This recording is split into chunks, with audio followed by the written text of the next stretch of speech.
शाश्वत कहते हैं, वो जो शाश्वत है वो सिर्फ महाविद्य क्षेत्र की अपेक्षा शाश्वत है। कर्ण भरत क्षेत्र में आने वाले छठे आरे में ये मंत्र नहीं रहेगा, उत्सर्पण में चढ़ते चढ़ते भी नहीं रहेगा। इसलिए जो शाश्वतता है इसकी, ये सिर्फ महाविद्य क्षेत्र की अपेक्षा है। ये सारे व्यक्तित्व की पूजा है, व्यक्ति की नहीं है, गुणों की पूजा है। और हम भारत देश तथा सद्गुणों की पूजा करते आया है। ऐसे पंच परमेष्टि को प्रणाम करते हुए आचार्य उमास्वती जी ने कहा, जिन्होंने रचना की थी आज से 2000 वर्ष पहले संस्कृत का सबसे पहला ग्रंथ तत्वार्थ सूत्र, और उन्होंने आत्म सुख की प्राप्ति के लिए जो कि दिशा दी, एक निर्देश दिया है, एक विधि दी है, विधि पूर्वक धीरे धीरे धीरे आगे से चल रहे हैं। तो प्रथम अध्याय की प्रथम गाथा में उन्होंने फरमाया मोक्ष मार्ग कैसा होता है, तो सम्यक दर्शन ज्ञान चरित्राण मोक्ष मार्ग। सत्य दर्शन, सत्य ज्ञान और सत्य चारित्र, जो चारित्र आत्मा के साथ चल रहा है वो चारित्र, और बाहर में व्यवहार चारित्र भी है। तो सम्यक दर्शन ज्ञान चारित्र जो है, ये तीनों का एकत्व ही एक मोक्ष मार्ग बनता है।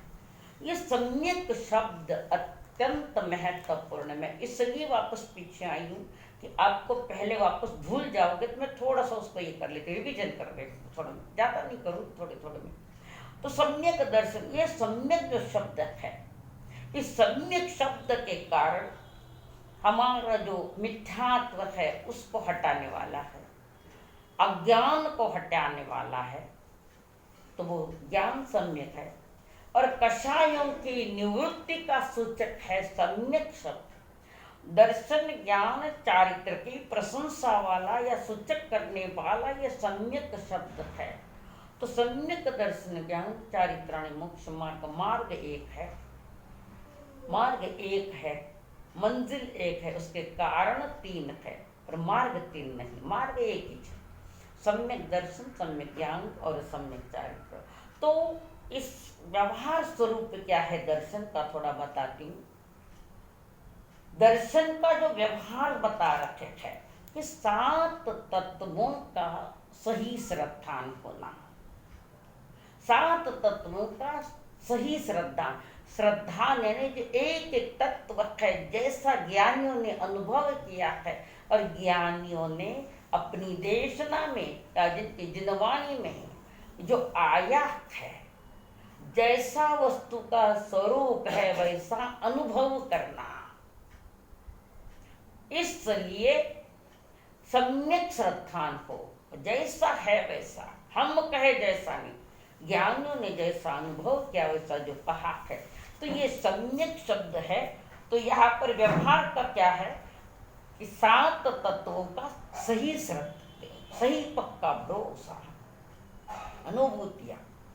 फिर उसके आगे सम्यक ज्ञान क्या है, 7 तत्वों का सही ज्ञान हो, कौन सा तत्व क्या करता है, कौन सा तत्व का क्या स्वरूप है, 7 ही तत्वों का जो स्वरूप है सम्यक है उसको जानना। अब सम्यक चारित्र व्यवहार में अशुभ से निवृत्ति यानी पाप से निवृत्ति, जो पाप है, पाप 18 पाप हम कहते हैं, पाप 18 नहीं है, पाप अनंत है। 18 तो पाप करने के स्थान है, जिसको हम पाप स्थान कहते हैं। 18 पाप नहीं, पाप अनंत है, पर पाप को करने के स्थान जो है वो 18 है। इसी के साथ आगे निश्चय स्वरूप क्या है दर्शन ज्ञान चारित्र का, तो जो निश्चय स्वरूप है पर द्रव्यों से भिन्न निज आत्मा की रुचि, निज आत्मा की अनुभूति, निज आत्मा का अनुभवन होना। निज आत्मा ने 6 द्रव्यों से, जगत के जो 6 द्रव्य है उनसे मैं अपने स्वयं को रुचि में रखूं, स्वयं को जानने की अनुभूति का प्रयास करूं, पुरुषार्थ करूं। तो पर द्रव्य मेरी आत्मा छोड़कर जगत के 6 द्रव्य अनंत जीव भी है, वे भी सारे मेरे लिए परख है। स्व कौन है? सिर्फ मेरी आत्मा।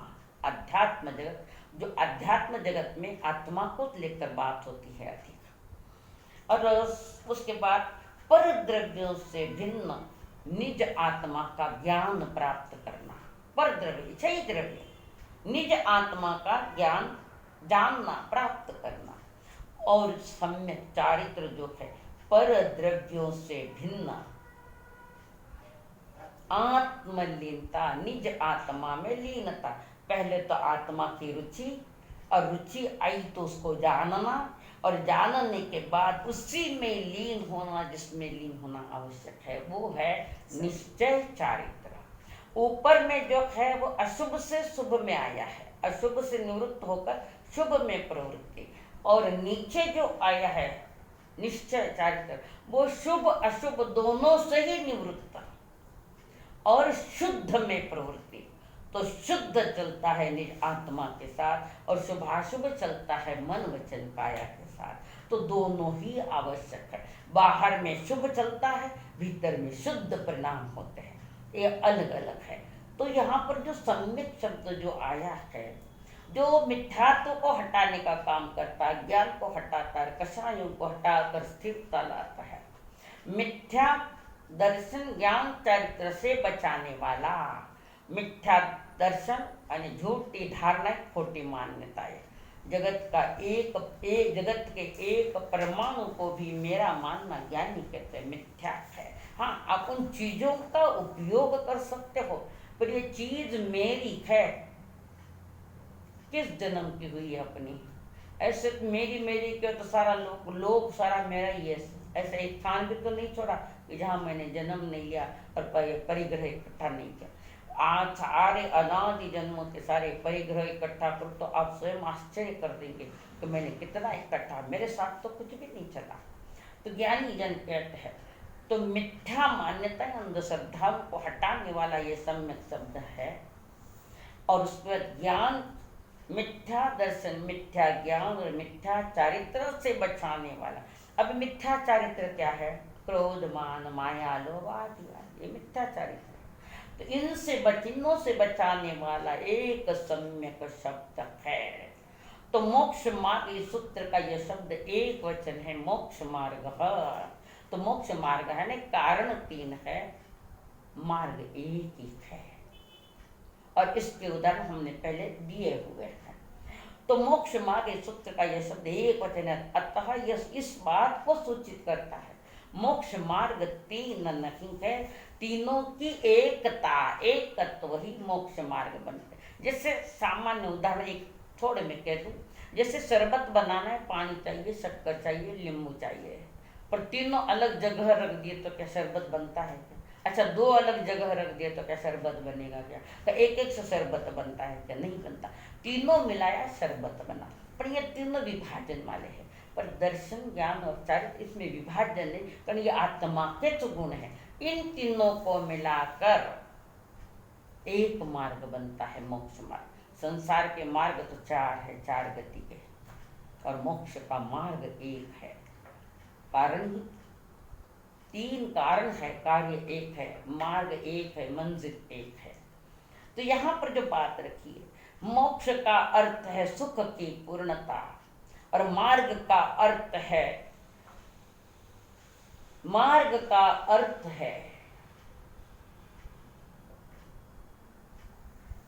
कि एकता ही एक मार्ग बनता है। तो जो कह रहे हैं मोक्ष का अर्थ सुख की पूर्णता, और मार्ग का अर्थ सुख की पूर्णता के साधन है। 3 साधन है पूर्ण सुख पाने के, सम्यक दर्शन ज्ञान और चारित्र, ये है। तो ये सुख की पूर्णता के साधन है। जो सुख स्थायी रहेगा, अखंड रहेगा, संसार के सुख खंड होते हैं, मोक्ष का सुख कभी खंड नहीं पड़ता, अखंड है। पर हमने अखंडता से प्राप्त किया, और अखंडता को प्राप्त करना तो निज आत्मा की बात आती है, जो मेरे भीतर में है उसी को ही देखना। संसार में खंड पड़ता है, कारण संसार का सुख पर आश्रित है और आत्मा का सुख स्वाश्रित है। तो जो मेरा ही अपना है तो उसी को तो उद्घाटन करना है, उसका ही अभिनंदन है। एक निज आत्मा का अभिनंदन, इन तीनों का अभिनंदन हो जाता है। तो सम्यक दर्शन ज्ञान चरित्राणि मोक्ष मार्ग, ये जो है होने पर भी मिथ्या दृष्टि जीवों के साथ भेद है इसमें। एक तो तीनों का ही निषेध करने वाली, तीन कौन? दर्शन ज्ञान और चरित्र, तीनों का ही निषेध करने वाली तीन राशियां, एक राशि, तीनों का ही निषेध करने वाली एक राशि। आगे से इन तीन में से एक एक का निषेध करने वाली ये तीन राशियां, तीन एक चार, और दो दो का निषेध करने वाली राशियां, ऐसे टोटल 7 ग्रुप बने हैं। और सातों ने खंड खंड करके टुकड़े कर दिए हैं, और जिन्होंने तीनों से मोक्ष नहीं माना वो एक ग्रुप है, जीवों का एक ग्रुप है। इस प्रकार मिथ्या दृष्टि की 7 भेद है। मिथ्या दृष्टि के भेद नहीं, ये राशियां, जीव अलग अलग मान्यता वाले, ये 7 प्रकार के हैं। तो ये जो राशियां हैं, 3 राशियां, दो दो का निषेध करने वाली, एक एक का निषेध करने वाली, तीनों का ही निषेध करने वाली। इस सूत्र में शुद्धता के अस्थि से कथन किया है कि सम्यक दर्शन, ज्ञान और चारित्र ये तीनों ही शुद्ध हो।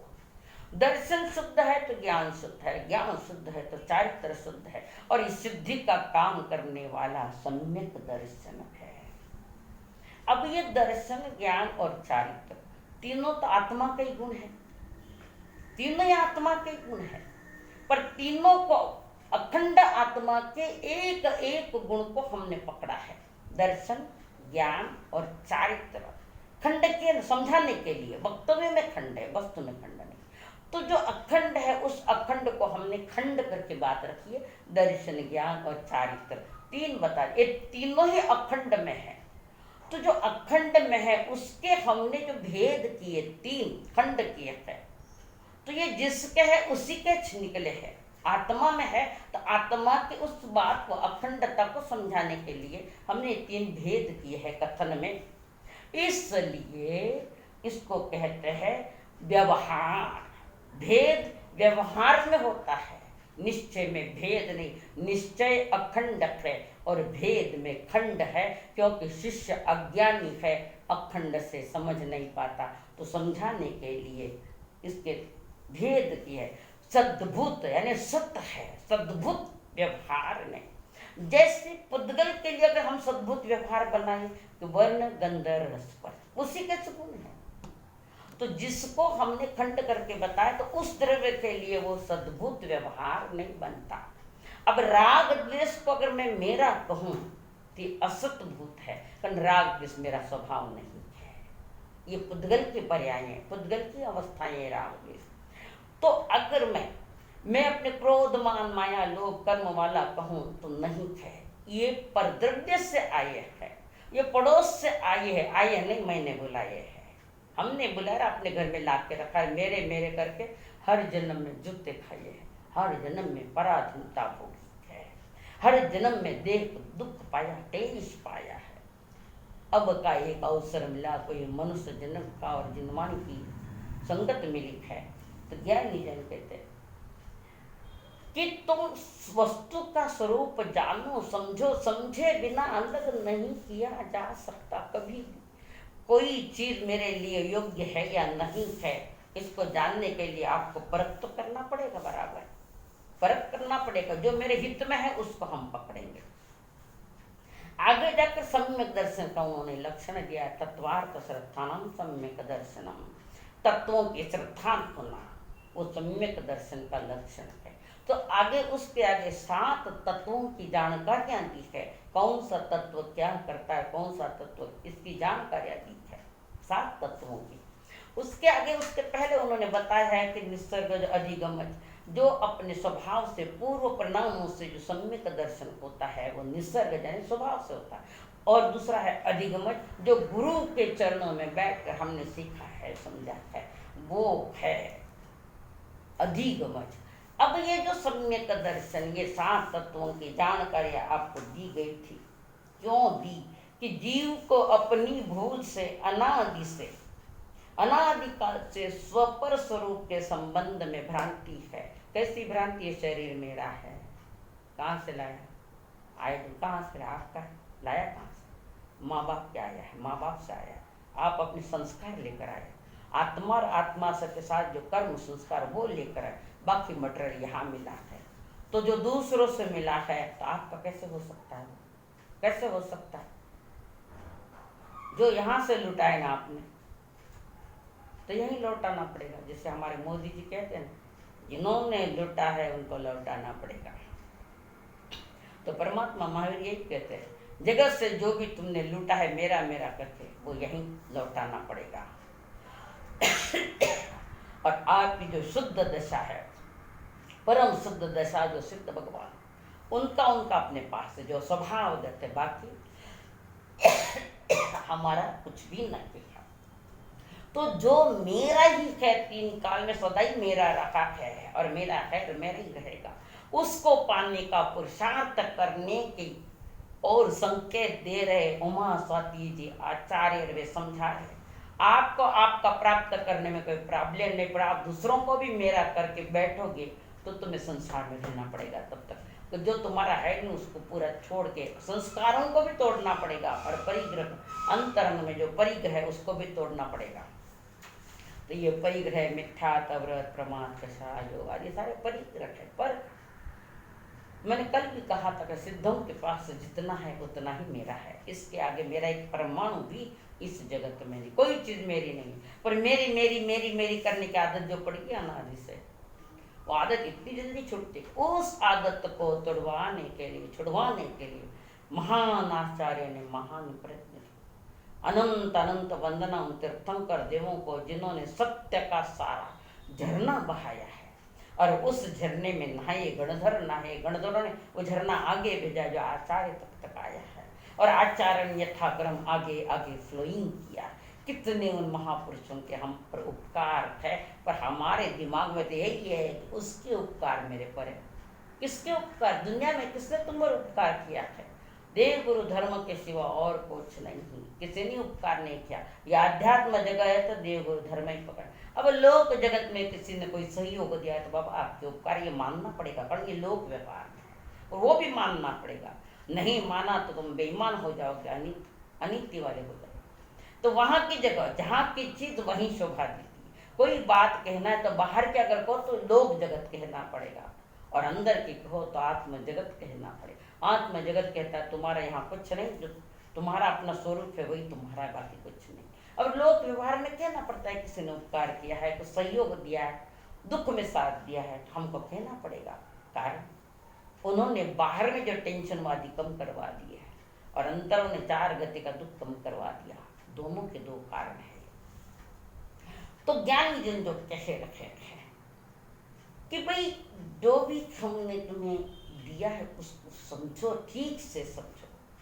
तो 7 तत्वों की जानकारी भी हमने आपको दी, इसलिए दी कि जीव को अपनी भूल से अनादिकाल से सो पर के, सो और पर, सो है ना मैं, मेरी आत्मा, शरीर नहीं, मेरी आत्मा पर, यारे कर्म मन वचन काया शरीर और सारा जगत ये पर है। इनके स्वरूप के संबंध में जो भ्रांति है, उस भ्रांति को, जो भ्रम था, उस भ्रम को दूर करने के लिए तत्व ज्ञान उन्होंने दिया। ये तत्व ज्ञान से स्वयं को उन चीजों से दूर होना पड़ेगा जो मेरी नहीं है। तत्व ज्ञानी गुरु के सानिध्य में तत्वों का यथार्थ निर्णय करो, यथार्थ निर्णय करना पड़ेगा। गुरु के सानिध्य में बैठकर यथार्थ निर्णय किया तो वहां सम्यक दर्शन का पवित्र दर्शन अनुभूति जीव प्राप्त करेगा। इस सम्यक के निर्णय में किसी को पूर्व जन्म में जिनवाणी के संस्कार मिलते हैं, किसी को गुरु से संस्कार मिलते हैं, किसी को स्वभाव से संस्कार मिलते हैं। तो ऐसे इन्होंने तत्वार्थ श्रद्धान जिसका लक्षण ऐसे सम्यक दर्शन की चर्चा की है। उसके बाद 7 तत्वों की चर्चा की। अब वे कहते हैं कि सारे तत्वों को ठीक से और जानने के लिए श्रद्धान करना तो अनिवार्य है। तो उन तत्वों के अर्थ समझाने के लिए निषेध रूप निक्षेप रूप पद्धति बताई। निक्षेप यानी वक्ता का अभिप्राय, निक्षेप यानी जिससे लोक व्यवहार चलता है, इसकी चर्चा काफी हो चुकी है।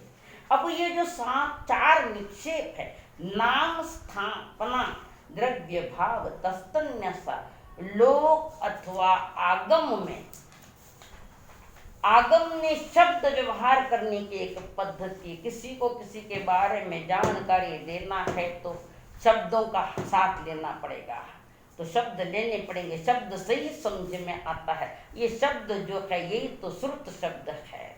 तो ज्ञानी जन ने वहाँ कहा है किसी भी वस्तु के स्वरूप को समझाने के लिए शब्दों का प्रयोग किया जाता है, उसमें उस प्रयोग में कोई दोष नहीं आवे। जो हम बोल रहे किसी बात को समझाने के लिए, उसमें कोई दोष नहीं आवे, सच्चाई के समस्त पहलू सामने आ जावे, स्पष्ट हो जाए। अतः ये सूत्र जो है अत्यंत आवश्यक है। तो इनमें से इनसे उन पदार्थों का न्यास या निक्षेप होता है। तो वक्ता जो कुछ भी समझा रहा है तो उसके पीछे निक्षेप का बहुत बड़ा हाथ है। निक्षेप बुद्धिजन्य है, निक्षेप अंदर में कल्पना में निक्षेप है। तो वो कल्पना में जो निक्षेप आय है उसको समझाने के लिए नयों का आधार लेना पड़ता है। नय यानी एक वचन, एक वाक्य। नय यानी किस अपेक्षा से आप कह रहे हो, और इन तत्वों को जानना अत्यंत आवश्यक है।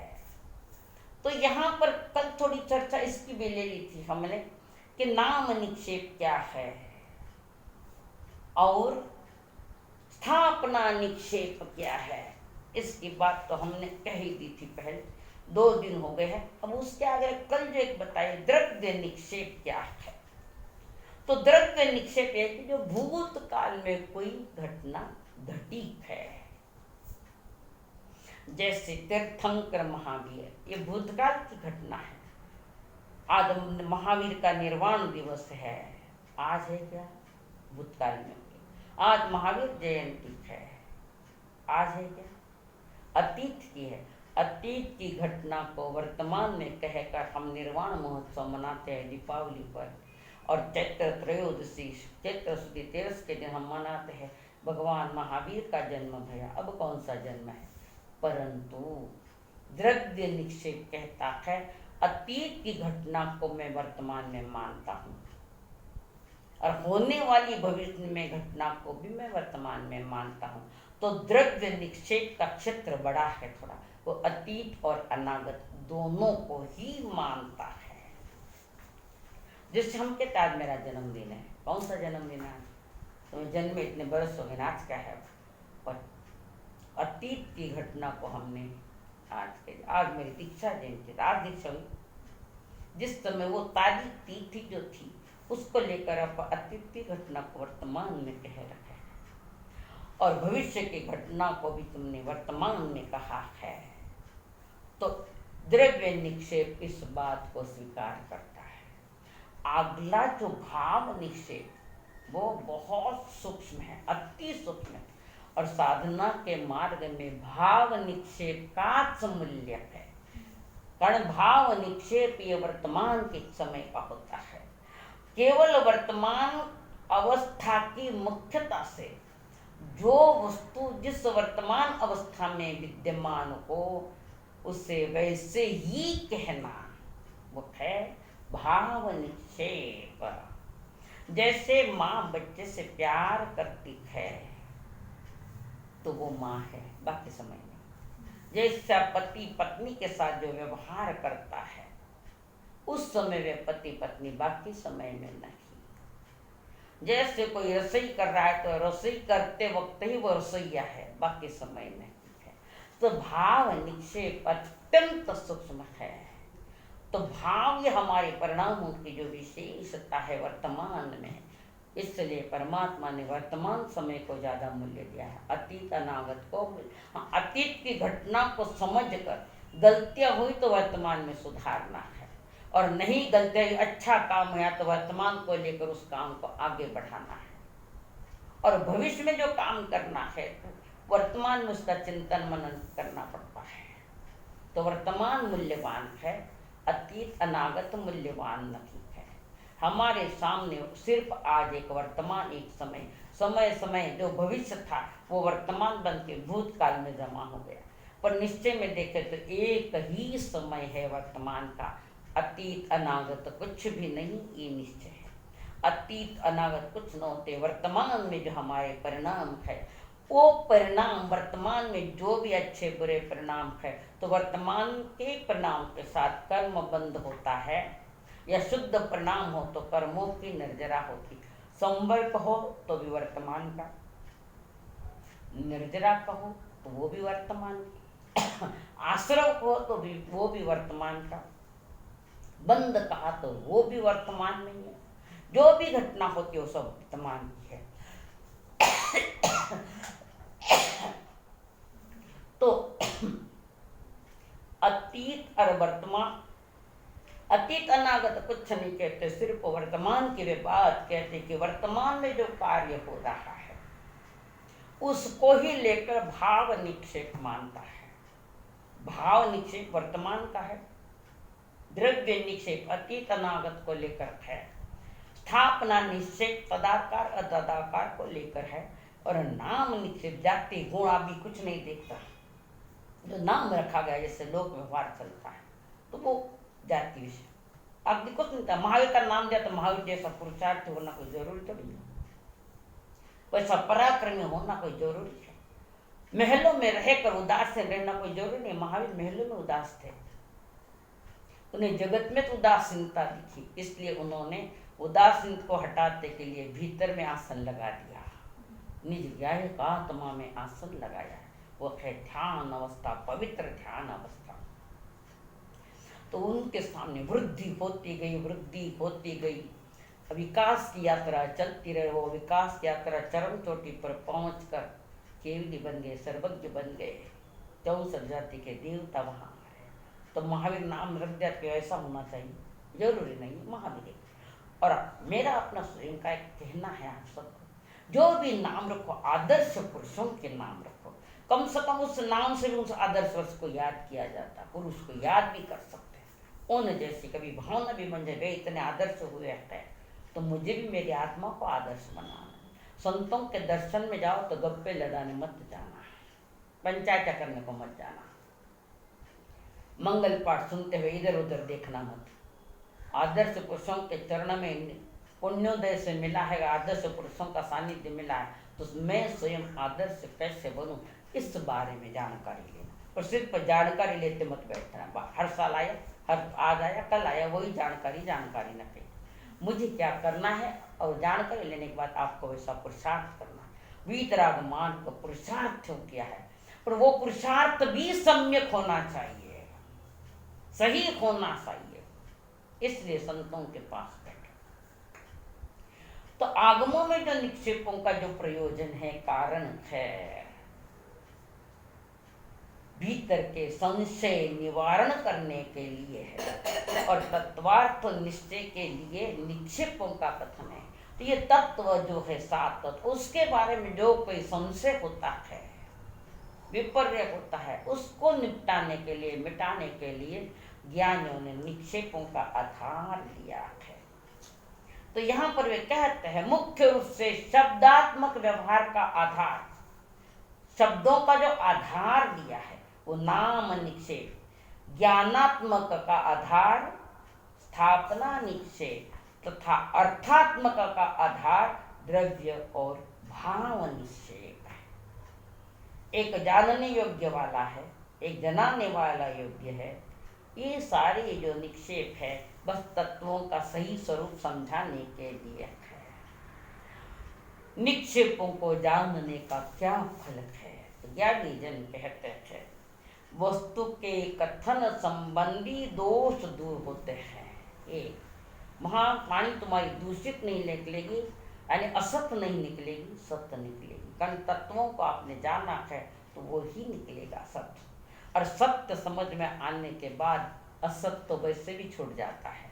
पर असक्त को ही पकड़ रहे, असत्य को ही पकड़ के रखे हैं। और देव गुरु धर्म तुम्हें सत्य की सारी दिशा बता रहे हैं, आप असत्य को छोड़ नहीं रहे, तो तुम्हारे उदय अच्छा नहीं है, प्रारब्ध अच्छा नहीं है।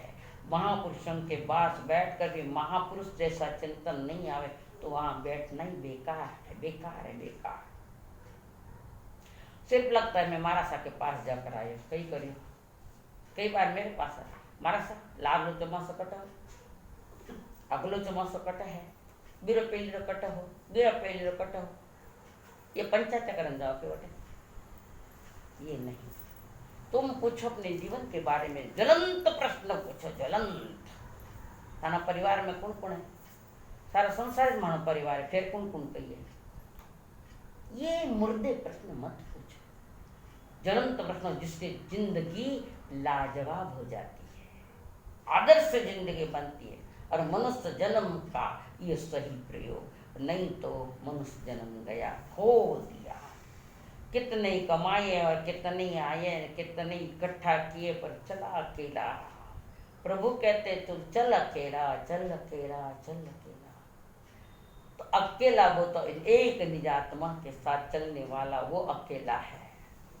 और ऐसे मरने वाले तो कहते हैं अकेले जा रहे हैं, तो जाना ही पड़ेगा अकेला। तुम अकेले हो, सबको लेकर बैठे और चला तो अकेला ही चला।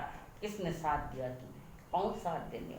साथ देने वाला एक ही है, सम्यक दर्शन ज्ञान चरित्राण मोक्ष मार्ग। आत्मस्वरूप समझो, जानो और प्रैक्टिकली प्रयोग करो। तो ये जो 4 निक्षेपों का जानने का खास कारण है, पक्षपात रहित निर्दोष कथन हो जावे। पार्शलिटी नहीं, पक्षपात नहीं है। आज तो दुनिया का पक्षपात साधु भी कर रहे हैं, श्रावक भी कर रहे हैं, लोग भी कर रहे हैं। निष्पक्ष कथन होना चाहिए। अगर पक्षपात सहित अगर तुम्हारी चर्या है तो मोह में अटका हुआ जीव दिख रहा है, मोह में अटक कर स्वयं को भुलाए में स्वयं को छल रहा है। हम छलने के लिए नहीं आए हैं, वितराग पथ पर चलने के लिए आए हैं, ये ध्यान रखो आप। अब चारों जो निक्षेप है, द्रव्य पर्याय के गुण ग्रहण रूप में भेद कैसे करें? तो नाम स्थापना द्रव्य को ग्रहण करता है। द्रव्य का अर्थ पहले कहता, अनंत गुणों का स्वामी जो द्रव्य है। तो नाम और स्थापना द्रव्य को ग्रहण करते हैं। और द्रव्य भाव निक्षेप पर्याय को यानी अवस्था को ग्रहण करता है।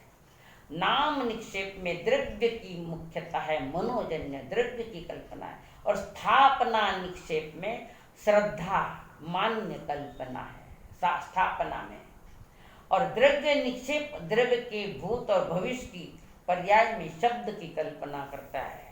पर्याय यानी पुनः पुनः अवस्था, आगम शब्द है, आगमिक पर्याय। वस्तु द्रव्य गुण पर्याय सहित 6 द्रव्य, ऐसा कोई द्रव्य नहीं है कि जो द्रव्य है गुण पर्याय नहीं, गुण है द्रव्य पर्याय नहीं, और द्रव्य भी है गुण है पर्याय नहीं, ऐसा नहीं। तीनों का एक तो ही वो द्रव्य है। तो गुणों के समूह को द्रव्य कहते हैं, और गुणों के कार्य को पर्याय कहते हैं। तो और भाव निक्षेप द्रव्य की मात्र वर्तमान अवस्था को स्वीकार करता है। पुनः बताऊं, नाम स्थापना, नाम निक्षेप और स्थापना निक्षेप द्रव्य को ग्रहण करता है। द्रव्य और भाव निक्षेप मात्र द्रव्य की अवस्था को ग्रहण करते हैं। नाम निक्षेप में द्रव्य की मनोजन्य मन की जो कल्पना है, मन में जो है। और स्थापना हमारे श्रद्धा का विषय है। स्थापना निक्षेप श्रद्धा का विषय है, श्रद्धा की मान्यता है। द्रव्य निक्षेप द्रव्य के भूत और भविष्य की पर्याय, ये द्रव्य की कल्पना करता है। वो पर्यायों में है, नाम और स्थापना ये द्रव्य में है। और भाव द्रव्य और भाव ये पर्याय है, अवस्था है। और भाव निश्चित द्रव्य की वर्तमान अवस्था को स्वीकार करता है। जैसे कहता है, भाई के कलाई पर जब बहन राखी बांधती है तब भाई है, वो भाई के कलाई पर चढ़े। शिक्षक जब पढ़ाता है तब शिक्षक है। और शिष्य जब पढ़ता है तब शिष्य यानी विद्यार्थी, बाकी समय में नटेल। इस प्रकार 4 निक्षेपों की चर्चा की है। अब अगला जो विषय हमारा जो आएगा, प्रमाण नैरधिगमः, वो सूत्र अगला है। प्रमाण और नय ये क्या कहता है? तो प्रमाण और नय की जो व्याख्या आचार्य देव ने जो की है, अद्भुत व्याख्या है, उसमें आता है प्रमाण नैरधिगमः। प्रमाण और नय इसकी बात वे कर रहे हैं। तो प्रमाण किसको कहते हैं? यहाँ पर वे फरमा रहे प्रमाण नैरधिगमः, प्रमाण और नयों से पदार्थ का ज्ञान होता है। किससे? प्रमाण और नय से पदार्थ का ज्ञान होता है। तो प्रमाण क्या है? तो प्रमाण का दूसरा नाम है सम्यक ज्ञान। तो प्रमाण क्या करता है? सच्चा ज्ञान, पदार्थ को सर्वदेश यानी अखंड ग्रहण करता है। प्रमाण अखंड को ग्रहण करता है और नय पदार्थ के एक अंश को ग्रहण करता है। नय पदार्थ के एक अंश को ग्रहण करता है। श्रुत ज्ञान का एक अंश है, एक देश है। तो जीवादि तत्वों का ज्ञान प्रमाण और नय से होता है। फिर कह रही हूं, प्रमाण अखंड होता है। अखंड को समझाने के लिए नय का आधार लिया है और नय को समझाने के लिए साधवाद का आधार लिया है। साधवाद कथनचित ऐसा, कथनचित ऐसा। तो ज्ञानी जन जो कह रहे, तो प्रमाण क्या है? अनंत धर्मात्मक या अनंत गुणात्मक, अनंत गुणों का स्वामी द्रव्य है। अनंत धर्मात्मक स्व पर वस्तु को सम्यक रूप पर प्रमाण से जाना जाता है। प्रमाण वस्तु के समस्त पहलुओं को स्वीकारता है, जिसका दूसरा नाम है सम्यक ज्ञान। तो मैं कह रही, प्रमाण अखंड को ग्रहण करता है और नय खंड को। जैसे लाडू अखंड है, लाडू अखंड है, लड्डू की एक एक बूंदी नय है। ये तो बिखरते है, पर ये प्रमाण और नय बिखरते नहीं। एक लौकिक उदाहरण समझाने के लिए, जैसे चादर है हमारी, एक एक तार नय है और पूर्ण चादर प्रमाण है। तो प्रमाण अखंड को स्वीकार करता है। जैसे ये साध्वी भवन अखंड है, ये प्रमाण में आया है, पर हमें समझ में नहीं आया कि साध्वी भवन क्या है, कैसा है, कितना रुपए, क्या व्यवस्था है, कितने रूम है आदि। तो अखंड साध्वी भवन को समझाने के लिए एक एक को समझाना पड़ता है। तो एक एक को समझाना, एक एक को लेकर समझाना, वो एक एक जो है उसका नाम है नय। अखंड है जो प्रमाण है और जो नय है अखंड को समझाने के लिए जो आधार है, एक गुण, एक एक गुण को हमने लिया गया है।